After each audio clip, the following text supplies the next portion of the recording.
What type of parent forces their 5-year-old daughter to kneel on beer caps nailed to a board with the threat of a leather belt to be used if you cry out or move while looking into a full-length mirror? Is it possible to survive a lifetime of violence and neglect? Yes, it is, because I lived that life from birth. When I was a little child and in pain or afraid, I couldn't run to my parents for protection and love. They were incapable of love. For you see, my parents were the problem, and together with my sibling, were the main source of my tormented life.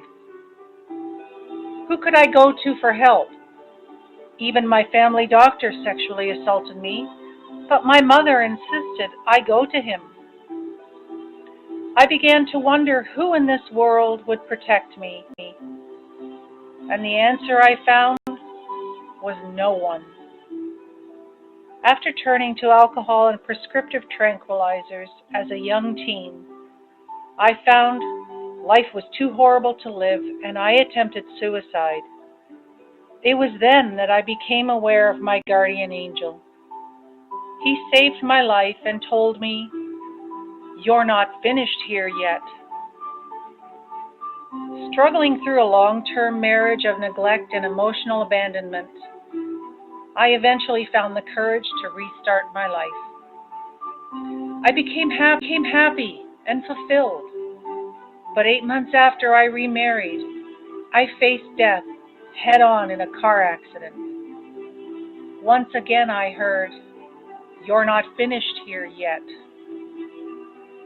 I have heard these words whispered into my heart and soul all my life, didn't understand what they meant. What am I supposed to do with my life? Why was I saved? Years later, as I struggled with my purpose while living in a body that has been battered, broken, and nearly destroyed, I discovered what the angel was telling me. I have been given gifts, and it is time for me to share. A Century of Secrets is a multi-generational story of how one family struggle with abuse, personal identity, and deep family lies and secrets has caused suicide, alcoholism, and lasting family scars. This book is my journey to uncover the lies, overcome adversity, heal my soul, and create awareness for childhood neglect and abuse, sibling abuse, and how children experience and internalize trauma. Can you recognize the generational patterns of violence, abuse, and neglect towards children? Are you able to look into someone's eyes and they carry in their heart and soul?